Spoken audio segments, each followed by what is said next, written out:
32 சங்கீதம் 8வது வசனம். நான் உனக்கு போதித்து நீ நடக்க வேண்டிய வழியை உனக்கு காண்பிப்பேன். உன்மேல் என் கண்ணை வைத்து உனக்கு ஆலோசனை சொல்லுவேன் அப்படின்னு ஆண்டவர் சொல்றார். இந்த வசனம் என் வாழ்க்கையில மறக்க முடியாத ஒரு வசனம். அது மாத்திர கிட்டத்தட்ட அடிக்கடி நான் ஜெபத்துல பயன்படுத்துகிற ஒரு வசனம்.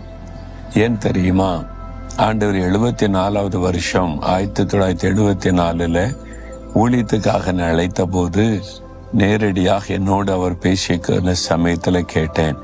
எனக்கு ஊழியத்தை பற்றி ஒன்றும் தெரியாது, பிரசங்கம் தெரியாது, எப்படி ஊழியம் செய்ய தெரியாது, என்ன ஊழியத்துக்கு அழைக்கிறீங்களேன்னு நான் கேட்டேன். அப்போ ஆண்டவர் இந்த வார்த்தை சொன்னார்.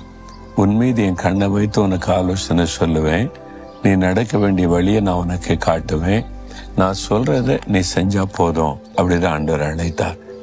இது நல்லா இருக்குது, ஈஸியா இருக்குது, நம்மளா ஒண்ணு யோசித்துட்டு கஷ்டப்பட வேண்டாம், அவர் சொல்றதை செஞ்சா போதும்னு என்னை ஆண்டவர்கிட்ட ஒப்பு கொடுத்தேன். அந்த நாள்ல இருந்து இந்த வசனத்தை சொல்லி இன்றைக்கு வரைக்கும் நான் ஜெபிக்கிறேன். என்னுடைய பிரேயர் டைரியில 2 பக்கம் இருக்கும். ஒன்று ஜெப குறிப்புக்கான பக்கம், இன்னொன்று ஆலோசனைக்கான பக்கம்.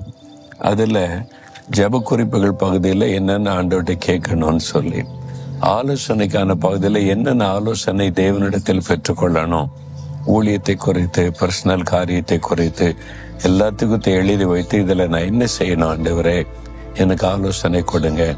ஊழியத்திற்காக பல இடத்துல அழைப்பாங்க, அதை நான் உடனே டைரியை பார்த்து தீர்மானிப்பதில்லை. அதை இயேசுவின் சமூகத்தில் கொண்டு போய் இங்கிருந்தெல்லாம் என்ன அழைக்கிறாங்க, இந்த தேசத்துக்கு கூப்பிடுறாங்க, இந்த பட்டணத்தை கூப்பிடுறாங்க, நான் எங்க போகணும், இதுக்கு நான் என்ன பதில் கொடுக்கணும், ஜெபிக்கும் போது ஆண்டவர் பதில் தருவார். இந்த இடத்துக்கு போ, இந்த பட்டணத்துக்கு போ, இந்த தேசத்துக்கு போ, இங்க இப்போ போக வேண்டாம், ஆலோசனை தருவார். என்னங்க இப்படிலாம் கூட ஆண்டவர் பேசுவார்.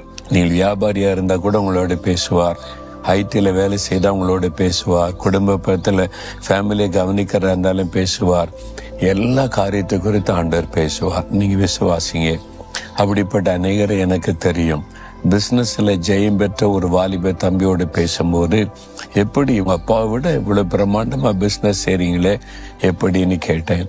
அவர் சொன்னதாங்க, நான் தேவ சமூகத்துல காத்திருந்து ஜெபம் பண்ணி கர்த்தர் சொல்லுகிறதை மாத்திரம் செய்கிறேன். ஒரு வியாபாரம் செய்கிற தம்பி சொல்லுகிறார், அதனால எனக்கு சக்சஸ் என்று சொல்லுகிறார். அப்போ கர்த்தர் சொல்றதை செய்யறது.